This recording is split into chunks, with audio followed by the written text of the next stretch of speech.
Assalamualaikum warahmatullahi wabarakatuh. Salam sejahtera bagi kita semua. Selamat pagi rekan-rekan media. Pada hari ini kita akan melaksanakan press conference tentang tindak pidana pembunuhan dan pencurian dengan pemberatan. Preskon ini berdasarkan LP nomor 4 tanggal 16 Desember 2025 dan LP atau laporan polisi 28 tanggal 29 Desember 2025. Waktu kejadian Selasa 16 Desember 2025 sekira jam 13.00. Tempat kejadian rumah yang beralamatkan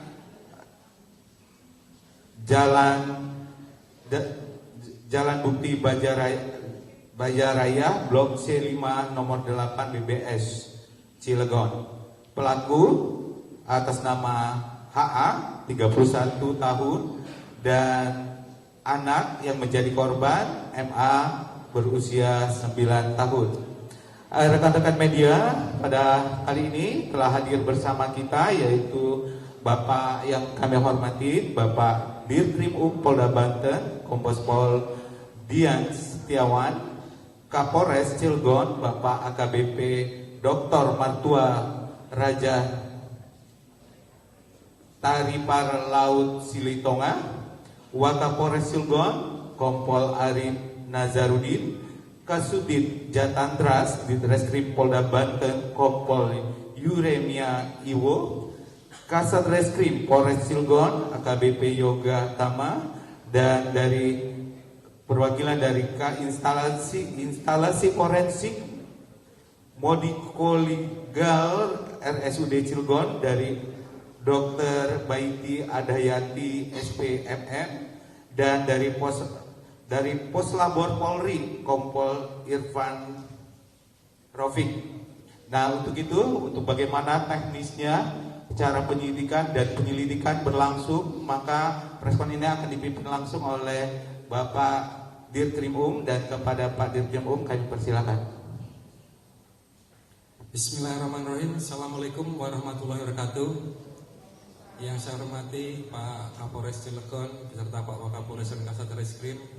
Yang saya hormati perwakilan dari tim Puslapor Mabes Polri, Bapak Kompol Irfan, dari kedokteran forensik RSUD, Bu Dokter, serta rekan-rekan media yang saya hormati dan saya cintai, saya banggakan.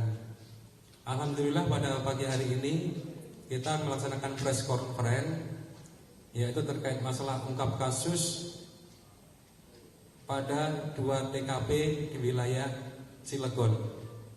Jadi kasus ini berhasil kita ungkap berdasarkan kerjasama tim dari Resmob Jatantras Ditreskrim Polda Banten, Satreskrim Polres Cilegon, dan tentunya kita juga dibantu oleh tim Puslapor dari Bareskrim Mabes Polri, kemudian Pusinafis Mabes Polri, dan dari kedokteran forensik RSUD Kota Cilegon. Pertama kami jelaskan dulu kepada rekan media bahwa pelaku ini telah melakukan 3 tindak pidana di wilayah hukum Polres Cilegon. Yang pertama pada tanggal 16 Desember 2025, TKP-nya adalah di BBS 3, yaitu tindak pidana pembunuhan terhadap anak di bawah umur yang didahului dengan tindak pidana pencurian dengan pemberatan. Selanjutnya TKP yang kedua itu pada tanggal 28 Desember 2025, tindak pidana dilakukan di daerah Ciwedus, di daerah salah satu rumah mantan anggota dewan di Kota Cilegon. Selanjutnya TKP yang ketiga yaitu pada tanggal 2 Januari 2026, yang bersangkutan melaksanakan percobaan pencurian di TKP yang sama dengan TKP yang kedua, yaitu di TKP Ciwedus. Siapa pelaku ini perlu kami gambarkan. Jadi biar rekan-rekan ada gambaran terlebih dahulu untuk motif daripada pelaku melakukan kegiatan ini. Pelaku adalah saudara HA, umur 31 tahun, yang mulai dari tahun 2019 yang bersangkutan adalah sebagai pegawai operator produksi di PT CA, operator produksi. Kemudian sesuai dengan alamat KTP, yang bersangkutan adalah warga Kertapati, Kota Palembang, Sumsel, dan di sini tinggal di sebuah rumah kontrakan, yaitu di Perum Bumi Rakata Asri Cluster Grand Valley Blok 1 5 nomor 22. Yang bersangkutan ini melakukan aksinya karena didorong motif ekonomi. Ini diketahui oleh penyidik bahwa yang bersangkutan sebelumnya sempat bermain saham kripto dengan modal awal 400 juta, yang mana uang tersebut diperoleh dari tabungan bersama yang bersangkutan dengan istrinya. Dari 400 juta ini dimainkan sehingga berkembang sampai dengan mendatangkan keuntungan senilai kurang lebih 4 miliar. Dari 4 miliar ini yang bersangkutan belum puas, kemudian dimainkan lagi sehingga yang bersangkutan kalah. Adapun akun yang digunakan yaitu melalui aplikasi pintu.id. Setelah kalah, yang bersangkutan melakukan peminjaman di Bank Mandiri itu sebesar 700 juta rupiah, minjam di koperasi tempat yang bersangkutan bekerja senilai 70 juta rupiah, dan meminjam dari pinjol 50 juta rupiah. Tujuannya apa? Untuk main kripto lagi. Tapi hasil yang diperoleh yang bersangkutan kalah kembali.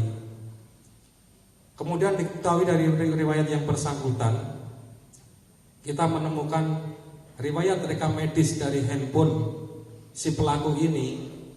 Dari tahun 2020 yang bersangkutan menderita penyakit kanker nasofaring stadium 3. Ini dibuktikan dari bukti rekam medis pada handphone pelaku.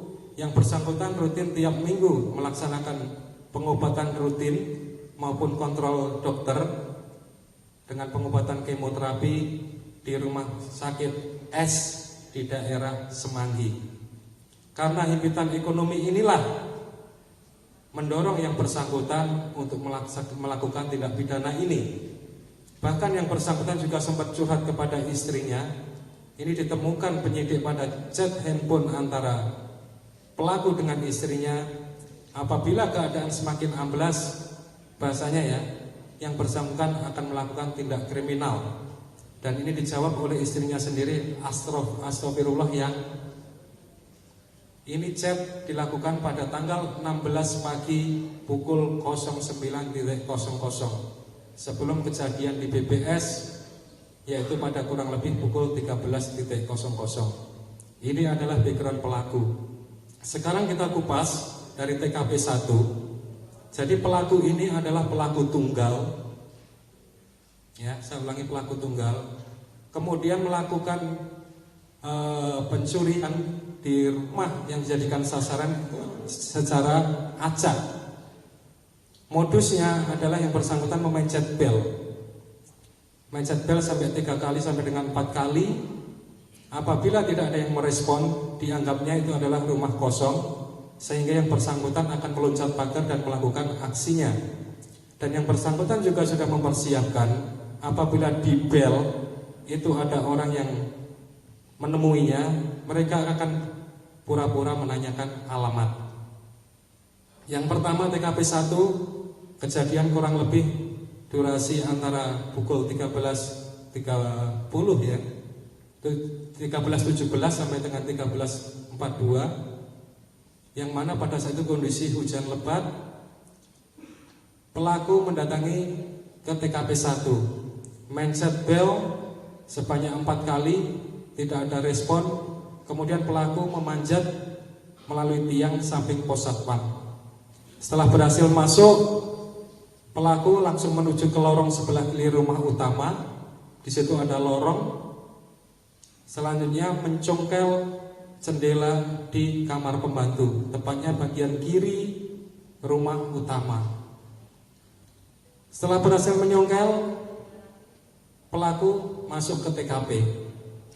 Saya ulangi lagi, untuk pelaku ini cenderung rapi. Jadi pada saat melakukan, yang bersangkutan menggunakan masker. kemudian menggunakan helm full face, menggunakan sepatu, bahkan menggunakan sarung tangan. Setelah itu berhasil masuk ke lantai 1, yang dilihat adalah brankas di lantai 1. Memang di situ ada brankas besar di lantai 1 dengan kondisi pintu terbuka. Setelah mengotak-atik brankas dan tidak berhasil, bahkan brankas sempat digeser, posisinya sudah geser ke kiri. Yang bersangkutan naik ke lantai 2. Di lantai 2 setelah tangga, sebelah kanan adalah kamar korban saudara A. Pintu kondisi tertutup, yang bersangkutan membuka pintu. Melihat korban sedang bermain handphone di atas kasur. Selanjutnya korban menghampiri. Pelaku sudah mengasih kode untuk diam dengan tangan seperti ini. Selanjutnya sempat nanya, ayahmu di mana? Korban sempat menjawab, keluar.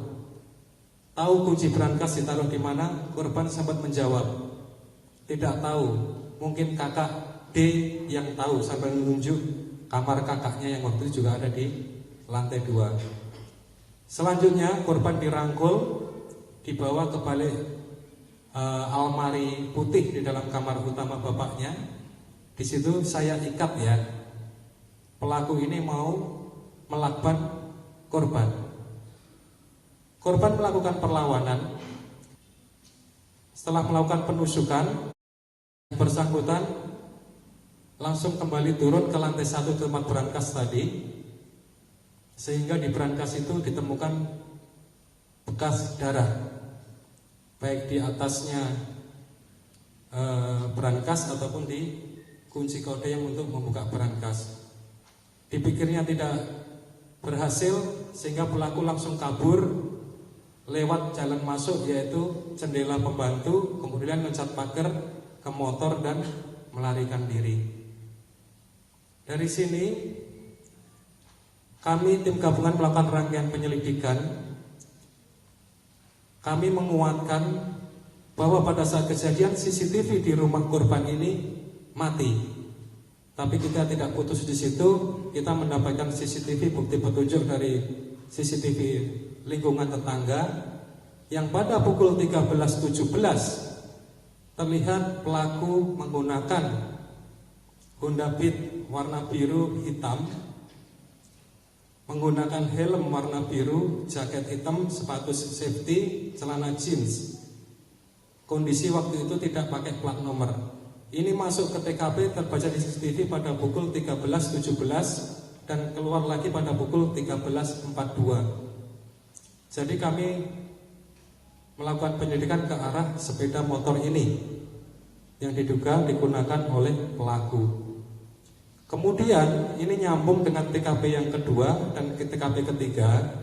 Pada saat yang bersangkutan melakukan percobaan pencurian, dipergoki oleh pembantu. Namun pada saat melakukan di TKP yang ketiga tadi, pelaku ini tidak menggunakan sepeda motor, melainkan jalan kaki dari rumah kontrakan ke Ciwidey. Itu kalau lewat jalan belakang Potong Kopas kurang lebih jaraknya 400 meter. Pada saat kepergok, yang bersangkutan sempat loncat dari lantai 2 ke lantai 1, melepaskan tasnya dan sepatunya, kemudian ngumpet di garasi mobil. Sehingga kami tim gabungan langsung datang ke sana, karena ciri-ciri fisiknya sama persis dengan TKP pertama yang BBS tadi, BBS 3 tadi, yaitu dengan menggunakan jaket hitam, menggunakan tas warna hitam. Dan pada saat kita lakukan penggeledahan tas, pada barang miliknya menemukan alat-alat sarana yang digunakan pelaku untuk melakukan kejahatan, yaitu 2 bilah pisau dan 1 kunci pas yang digunakan untuk mencokel dan barang bukti lainnya. Dari situ kita timbul kecurigaan bahwa pisau ini adalah pisau yang digunakan untuk menusuk korban pada TKP 1. Pada sore itu juga penyidik dari Polres Cilegon membawa pisau tersebut untuk dilakukan pemeriksaan secara biologis forensik di Puslapfor.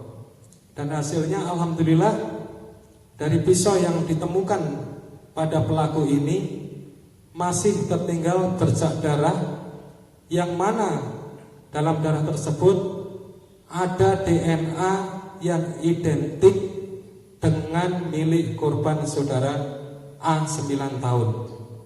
Ya, saya ulangi lagi.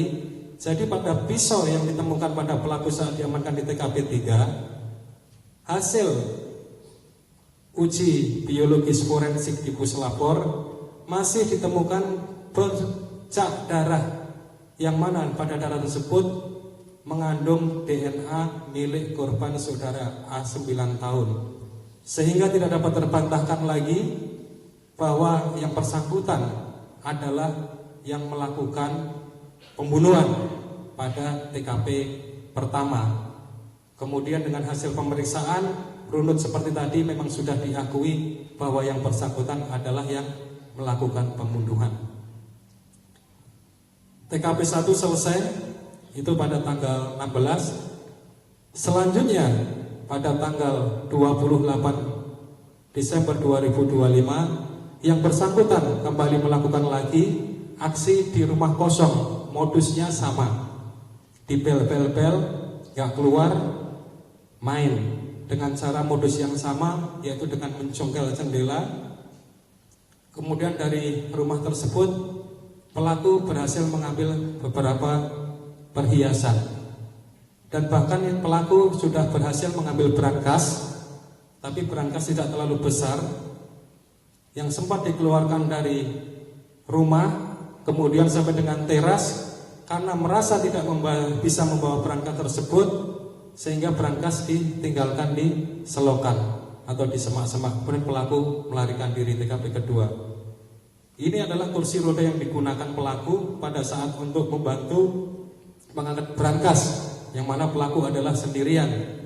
Kemudian untuk menghilangkan barang bukti, pelaku sempat membakar kursi roda ini.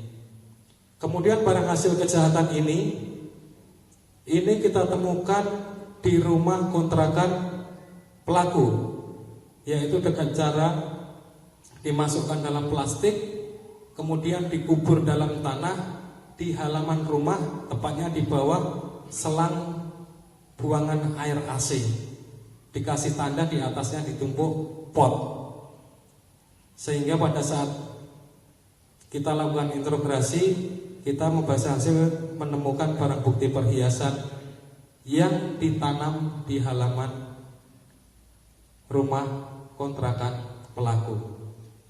Kemudian terhadap pelaku ini sendiri, kita menjeratnya dengan pasal berlapis, yaitu pasal 458 ayat 1 dan ayat 3 KUHP baru nomor 1 tahun 2023, yaitu tentang tindak pidana pembunuhan yang didahului dengan pidana lainnya, yaitu pencurian dengan pemberatan. Kemudian kita lapis dengan pasal 80 ayat 3 contoh pasal 78C Undang-Undang RI nomor 35 tahun 2014 tentang perubahan atas Undang-Undang nomor 23 tahun 2002 tentang perlindungan anak, yang mana ancaman hukumnya adalah seumur hidup atau pidana penjara paling lama 20 tahun. Demikian respon yang dapat disampaikan pada siang hari ini. Ini menjawab pertanyaan dari netizen yang mungkin selama ini asumsinya ini karena dendam keluarga, ada keterlibatan orang dalam keluarga atau karyawan, itu patah semua. Bahwa ini tindak pidana adalah murni tindak pidana pembunuhan yang didahului dengan tindak pidana pencurian dengan pemberatan. Kemudian yang menjadi pertanyaan netizen juga, kenapa ini pelaku di TKP 3 kok bisa jadi pelaku di TKP 1? Itu sudah patah dengan pembuktian secara ilmiah, yaitu pada pisau pelaku yang ditemukan di TKP 3 masih ada darah yang mengandung DNA milik korban A 9 tahun pada TKP 1. Demikian yang dapat kami sampaikan. Terima kasih. Billahi taufiq wal hidayah. Assalamualaikum warahmatullahi wabarakatuh. Terima kasih kepada Bapak Dir Krimum. Selanjutnya kita mendengarkan dari Pak Kapolres sebagai penanggung jawab wilayah. Kepada Bapak Kapolres kami persilakan.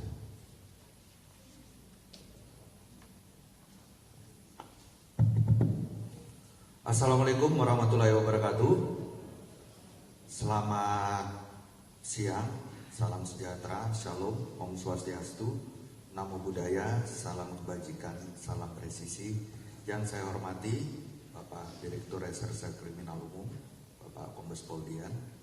Yang saya hormati Bapak Wakapolres Cilegon, Pak Kompol Arif.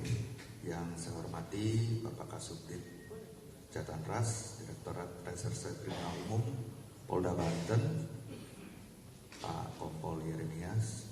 Yang saya hormati rekan-rekan dari Puslapor maupun rekan-rekan dari kedokteran, ya Bu Dokter, dan rekan-rekan media cetak, media elektronik maupun media online. Pertama-tama mari kita manjatkan puji syukur kepada Allah SWT, Tuhan Yang Maha Kuasa. Atas berkatnya kita bisa melaksanakan kegiatan press conference dalam pengungkapan kasus pembunuhan terhadap anak di bawah umur, sebagaimana diketahui oleh rekan-rekan media yang selama ini menjawab beberapa teka-teki yang terjadi di wilayah hukum Kota Cilegon ini.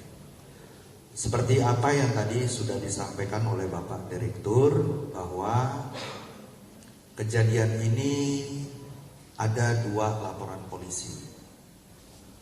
Laporan polisi yang pertama adalah LP model A yang sebagaimana dibuat langsung oleh petugas, dalam hal ini penyelidik di Polres Cilegon, tepatnya tanggal 16 Desember 2025.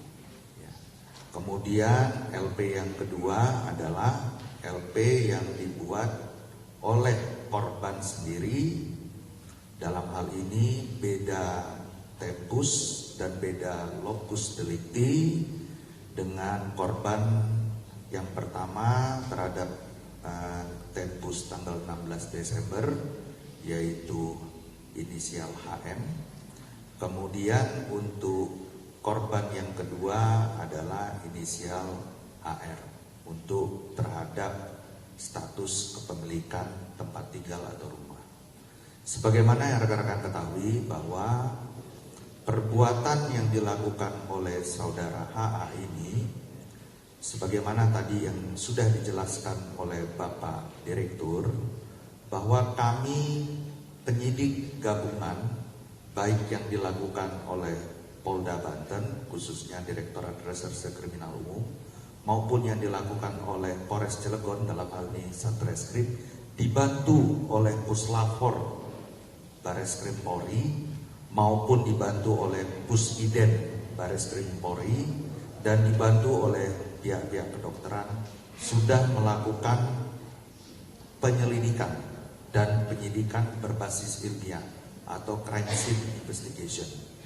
Dalam hal kami melakukan pencarian peristiwa pidana, titik akhir dari penyelidikan, maupun penyidikan terhadap titik akhir untuk kami nanti menentukan tersangka, sudah kami lakukan semua sebelum dilaksanakan press conference ini menggunakan Kitab Undang-Undang Hukum Acara Pidana yang baru atau Undang-Undang Nomor 20 Tahun 2025. Oleh karena itu, rekan-rekan, terhadap apa yang tadi disampaikan oleh Bapak Direktur, beberapa bukti penguat secara crime scene investigation, antara lain ada kecocokan secara profil DNA yang nanti mungkin dijelaskan oleh rekan-rekan dari Puslapor, keidentikan dari beberapa alat bukti yang ada mengacu pada pasal 235 Undang-Undang KUHP yang baru, yaitu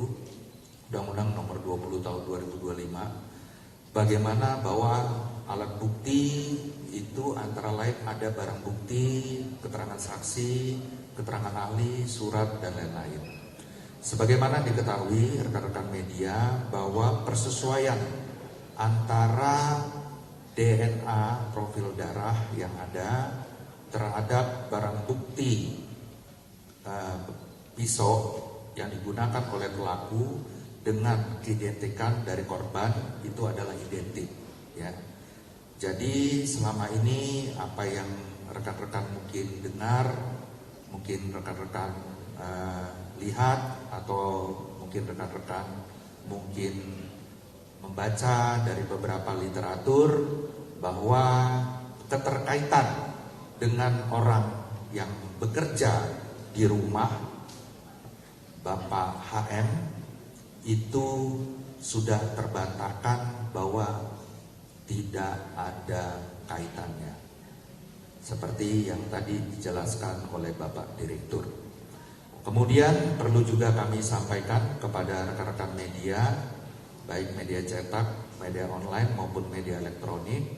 Selain itu kami menyesuaikan dengan waktu yang akurat menggunakan beberapa informasi elektronik, ya, atau biasa kita kenal dengan alat bukti 235, yaitu bukti elektronik yang terdiri dari dokumen elektronik maupun informasi elektronik sebagai bukti, alat bukti sesuai pasal 235 KUHP yang baru, bahwa kami mencocokkan dengan beberapa hal-hal yang ada di handphone pelaku maupun beberapa alat-alat lainnya yang berkaitan dengan waktu yang menunjukkan dari CCTV yang ada di rumah tetangga. Jadi kami menentukan bahwa pelaku untuk menjadi tersangka melalui gelar penetapan tersangka sudah melalui proses scientific crime investigation.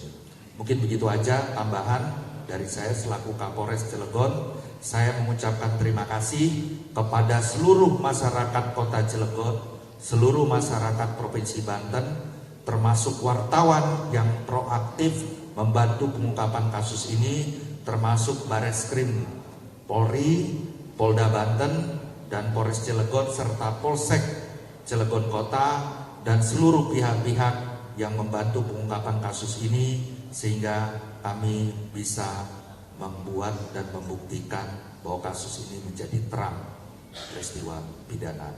Mungkin itu aja yang bisa saya sampaikan selaku Kapolres. Mohon maaf jika ada kekurangan. Wassalamualaikum warahmatullahi wabarakatuh. Terima kasih kepada Bapak Kapolres. Selanjutnya di depan kita sudah hadir dari Forensik, baik dari Cilegon maupun Poslapor Polri. Dari itu untuk pertamanya kita minta keterangan dari instansi Forensik Medico Legal RSUD Cilegon, dan kemudian nanti disambung oleh Puslapor Polri untuk menjelaskan hasil scientific investigation-nya. Kepada Ibu, kami persilakan. Ya, baik. Bismillahirrahmanirrahim. Assalamualaikum warahmatullahi wabarakatuh. Selamat pagi semua rekan-rekan media. Jadi dari hasil pemeriksaan kedokteran forensik terhadap korban, dari luka-luka ditemukan adanya 2 kekerasan, yaitu kekerasan tajam dan kekerasan tumpul. Dari kekerasan tajam ada 2 karakteristik luka kekerasan tajam, yaitu luka tusuk dan juga luka tangkis atau defense wound. Ada 10 luka tusuk dan 9 luka tangkis, dan sisanya adalah kekerasan tumpul berupa memar, luka lecet, dan bengkak.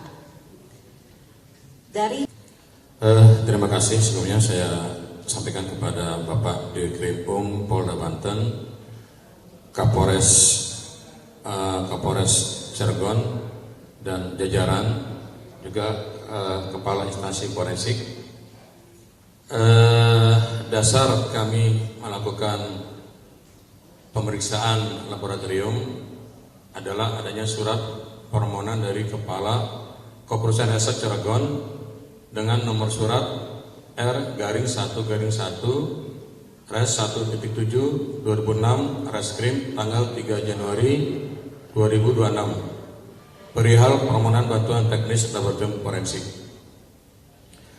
barang bukti yang kami terima berupa 1 bilah pisau dengan gagang kayu berwarna krem dengan panjang kurang lebih 24 cm merek Ying Guns di dalam kertas pembungkus atau pengemas. Jadi di sini ada 2 bilah pisau, yang satu dalam kemasan masih di dalam bungkusnya di plastik, dan yang satu tidak ada pengemas atau tidak ada bungkusnya. Ukuran sama dengan merek yang sama, dan 1 buah masker warna hitam. Hasil pemeriksaan pada barang bukti tersebut bahwa 1 bilah pisau merek Yanggan dengan panjang kurang lebih 24 cm tidak terdapat bercak darah. Jadi ada 2 pisau, yang satu pisau baru yang masih dalam kemasan itu negatif darah atau tidak terdapat bercak darah. Sedangkan pada barang bukti pisau yang satu yang tidak ada kemasan itu terdapat bercak darah. Dan juga pada masker kami dapatkan juga bercak darah. Setelah kami melakukan pemeriksaan secara laboratoris kriminalistik, bahwa pada 1 bilah pisau yang tidak ada kemasannya itu terdapat bercak darah, dan darah ini cocok atau identik dengan darah korban. Dari mana kami dapatkan darah korban? Pada saat tanggal 21 Desember 2025 kami mendatangi TKP, melakukan olah TKP, dan kami mengambil sampel pembanding darah korban yang ada di TKP, dan juga pembanding darah orang tua korban. Jadi darah yang di TKP itu setengah daripada darah orang tua korban. Jadi darah yang ada di TKP itu adalah anak dari pembanding orang tua yang kami ambil sampel pembandingnya, yaitu anak A umur 9 tahun. Dari sampel pembanding darah yang ada di TKP inilah yang milik daripada korban anak A ini kami bandingkan dengan darah yang ada di bercak pisau yang ditemukan di pelaku. Setelah kami melakukan pemeriksaan bahwa bercak darah yang ada pada pisau tersebut cocok dengan profil DNA yang ada pada bercak darah pada pisau, cocok dengan profil DNA pada anak A umur 9 tahun. Jadi darah di pisau itu dengan darah si anak ini mempunyai kesamaan, sehingga darah itu pisau itu adalah pisau yang digunakan pelaku untuk melakukan penusukan terhadap korban. Demikian, terima kasih. Terima kasih kepada Pak Irfan. Selanjutnya rekan-rekan, tadi kita sudah mendengarkan tentang bagaimana proses penyidikan, terus bagaimana proses identifikasi berdasarkan laboratorium yang dimiliki Polri maupun dari pihak RSUD. Dan tibalah kita pada saatnya untuk sesi pertanyaan. Untuk sesi pertanyaan ini kita hanya memberikan tiga pertanyaan saja.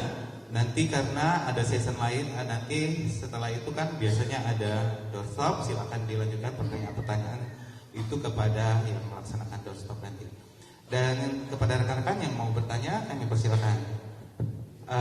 Dari sana dulu. Oke, sebutkan medianya media apa, namanya, medianya apa.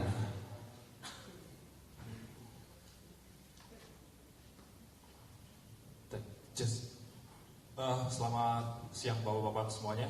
Saya Niko Anggriawan dari Kompas TV. Izin bertanya, tadi dijelaskan sama Pak Direskrimum terkait dengan adanya pergeseran berangkas dan juga pelaku sempat memeriksa berangkas di lantai 1. Di pertanyaan saya, kenapa dalam awal polisi ini menyimpulkan bahwa ini tidak tindakan pencurian karena tidak ada barang yang hilang. Apakah di penyelidikan awal itu tidak bisa ditemukan adanya tindak pencurian atau apa ya sehingga akhirnya polisi bisa menyimpulkan bahwa ini adalah pembunuhan yang didahului dengan pencurian? Terima kasih Bapak. Ya, langsung dijawab aja ya.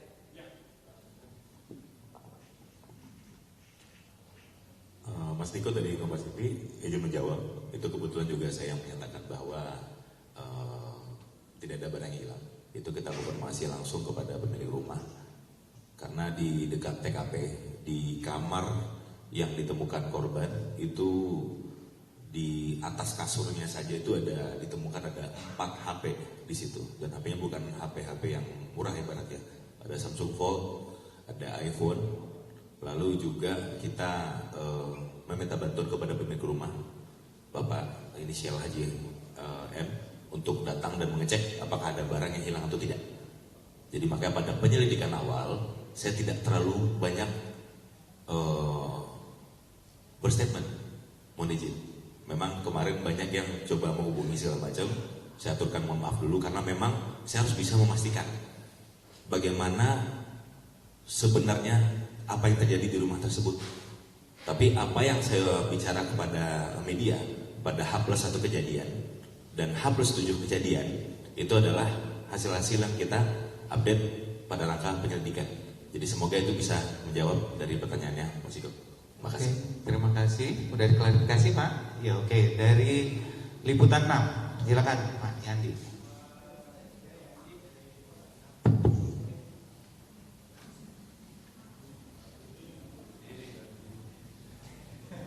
Izin Pak Der. Jadi begini, pertama kan yang ramai di medsos ya, yang ramai di medsos itu kan banyak brimob nih akhirnya pada ikut tangkap. Biasanya kan kalau sependek pengetahuan saya biasanya lapor ke polsek datang nih nangkap gitu. Nah ini tahu-tahu brimob ada senjata laras panjang gitu kan. Apakah memang dia ini sedang giat Nataru kebetulan akhirnya diajak ke TKP atau seperti apa? Itu pertama. Kedua, nah biasanya kan uji lab ini apalagi cek DNA, cek darah itu kalau berdasarkan pengalaman tsunami itu kan butuh waktu yang lama ya, bahkan bisa berminggu-minggu. Nah, tapi ini bisa dalam beberapa hari, 2 atau 3 hari akhirnya bisa keluar. Nah, yang membedakan apa nih? Gitu. Karena kalau belajar dari tsunami itu kan butuh waktu lama, tapi cek darah ini cepat gitu, cuma membutuhkan beberapa hari. Terima kasih. Assalamualaikum warahmatullahi wabarakatuh. Silakan dari Lavon yang Pak Kasa dulu baru. Mungkin ada pertanyaan juga karena ada video beredar ya, betul ya, Mas Yadi, ada video beredar. Kita jelaskan. Itu posisi namanya laporan masyarakat. Siapapun namanya anggota polisian, mau brimob mau apa, yang penting ketika menerima laporan masyarakat itu harus cepat datang ke TKP. Itu satu. Yang kedua, apa yang ada terjadi di sana, mereka dengan bersenjata segala macam memang lagi dalam operasi Nataru. Ya, memang lagi dalam operasi Nataru. Jadi memang dengan perlengkapan yang ada, kita melakukan pengamanan langsung ke lokasi ini, dan setelah itu pun langsung kita amankan si pelaku. Begitu. Lalu untuk yang kedua, bagaimana kecepatan, mungkin bisa langsung dijawab sama Bapak Kapolres. Terima kasih rekan-rekan. Kenapa dalam pemeriksaan DNA untuk kasus-kasus mungkin tsunami atau kasus-kasus penemuan mayat itu agak lama? Karena biasanya kalau kasus-kasus penemuan mayat atau kerangka itu kan sudah jadi tulang belulang. Jadi untuk kasus pemeriksaan DNA terhadap barang bukti itu juga bisa mempengaruhi. Seperti kasus tulang tinggal kerangka itu memang agak lama karena faktor pemeriksaannya pun agak sulit gitu. Kalau ini kan pemeriksaan bercak darah. Dan kebetulan pada tanggal 21 Desember kami olah TKP, kami sudah mempunyai database DNA dari sampel yang ada di barang bukti. Yang ada di TKP kami ambil, terus kemarin tanggal 3 itu ditemukan ada pisau yang dikuasai oleh pelaku, terdapat bercak darah. Sehingga rekan-rekan penyidik ini langsung membawa ke Puslapor pada tanggal 3 dan tanggal 4-nya pagi karena ini perintah dari Bapak Kapolres untuk cepat dilakukan pemeriksaan karena sudah viral. Jadi kami membantu pada hari Minggu itu kami melakukan pemeriksaan dari pagi terhadap bercak darah yang ada di pisau. Kami munculkan profil DNA-nya. Hanya setengah hari muncul profil DNA yang ada di pisau, lalu kami bandingkan dengan sampel darah yang kami temukan di TKP. Hasilnya sampel bercak darah yang ada di pisau itu profilnya sama dengan sampel darah yang kami ambil di TKP. Demikian. Oke, terima kasih Ciku. Terus yang terakhir, pertanyaan terakhir. Ya. Kompas sudah tadi. Tadi kan Kompas sudah tanya, itu Kompas. Terus Bapak dari mana? Lokal lah, jawab juga. Jangan diborong sama Kompas semua. Ya silakan Pak. Pak, duduk aja Pak ya. Assalamualaikum warahmatullahi wabarakatuh. Saya dengan Rona dari selatsunda.com Pak. Ada 3 pertanyaan saya Pak. Yang pertama, apa sih Pak yang menjadi dasar pelaku untuk ke rumah target ayah korban atau korban ini? Dasarnya itu apa Pak? Apakah karena sekedar pencurian atau ada dasar lain pelaku mengenal ayah korban atau apa? Nah yang kedua, apakah dari kepolisian yang disebutkan tadi dari forensik RSUD ada 10 tusukan ya? Dia punya penyakit cancer dibilang Pak ya tadi ya. Apa yang memotivasi pelaku sampai menusuk membabi buta begitu Pak? Apakah memang kalau tadi tidak ada motif dendam atau apa, tapi apa seorang yang punya penyakit cancer apa bisa begitu kan? Nah itu menjadi pertanyaan kedua. Yang ketiga, di kontrakan ini apakah pelaku bersama istri Pak? Nah, apakah istri ini membantu atau memang istri pelaku ini berada di tempat asal pelaku di Palembang? Nah kira-kira apakah dalam tindak kejahatan ini dibantu oleh pelaku lain Pak? Karena kita berseliweran di netizen atau masyarakat ada dalang di balik yang ditangkap polisi ini. Kira-kira itu Pak. Assalamualaikum warahmatullahi wabarakatuh. Waalaikumsalam. Saya jawab, ini semuanya sudah saya jelaskan semua tadi. Jadi pelaku ini melakukan secara random, secara acak. Jadi tidak pernah menggambar, tapi mereka hanya kira-kira ini rumah yang mau kerjain. Itu hanya modal dengan mencet bel tadi. Kalau mencet bel, sasaran rumah mewah, kalau nggak ada yang keluar, dia langsung main. Jadi kami pastikan tidak ada kaitan pelaku ini kenal dengan orang tua korban. Ini sudah disampaikan, tidak ada kaitannya dengan orang tua korban, keluarga korban ataupun karyawan, tidak ada kaitannya. Jadi mereka melakukan aksinya secara acak. Nah, terus kemudian yang pertanyaan yang kedua tadi masalah apa? Cancer. Kenapa melakukan bertubi-tubi? Ini juga sudah kami jelaskan. Pada saat anak ini mau dilakban, si korban anak ini melakukan perlawanan dengan menendang kemaluan si pelaku 2 kali, menendang lutut dan siku. Itu yang mengakibatkan pelaku melakukan penusukan berkali untuk memastikan korban tidak teriak. Terus kemudian yang ketiga Pak, pada saat kejadian, jadi statusnya istrinya sedang di CCM Cilegon. Jadi istrinya sedang di CCM, tapi dia ini juga saya sampaikan adalah pelaku tunggal. Istrinya tidak tahu bahwa suami akan melakukan itu. Bahkan pasca melakukan pun malam di rumah kontrakan itu juga yang bersangkutan masih tidur dengan istrinya. Tadi pada saat jam kejadian, istrinya sedang senang keluarganya sedang ada di CCM. Tapi ini adalah pelaku tunggal, tidak ada bantuan ataupun keterlibatan dari istri si pelaku ini.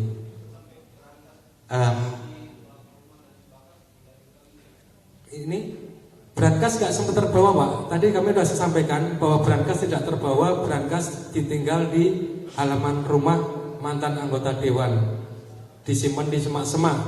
Kemudian untuk menghilangkan jejak, ini kursi roda dibakar. Karena kondisinya pada tanggal 28 tersebut tidak sedang hujan. Sudah Pak, terjawab? Untuk perhiasan sudah kami sampaikan. Hasil tes tanggal 28, hasil perhiasan belum dijual. Dimasukkan dalam plastik, diumpetin si pelaku ini dengan cara ditanam di halaman rumah korban, tepatnya pojok sebelah kiri di bawah saluran pembuangan air AC dengan ditutup pot. Oke Pak, kita sudah menjawab pertanyaan Bapak. Kalau diterus-terus begitu enggak ini ya. Udah 3 sesi pertanyaan, saya rasa cukup mewakili semuanya. Tadi bagaimana kronologinya, kenapa kita bawa senjata, karena keadaan situasi memang kita lagi operasi lilin, dan mudah-mudahan apa yang kita paparkan, apa yang kita sampaikan kepada masyarakat dapat mengklarifikasi berita-berita yang ada di media sekarang ini. Dan akhirnya kami ucapkan kepada rekan-rekan media terima kasih banyak atas kehadirannya, dan kami akhiri kepada seluruh kepada Pak Dir, Pak Kapolres, Kasat, dan dari Forensik, Pak Waka, kami ucapkan terima kasih. Wassalamualaikum warahmatullahi wabarakatuh. Foto bersama ya.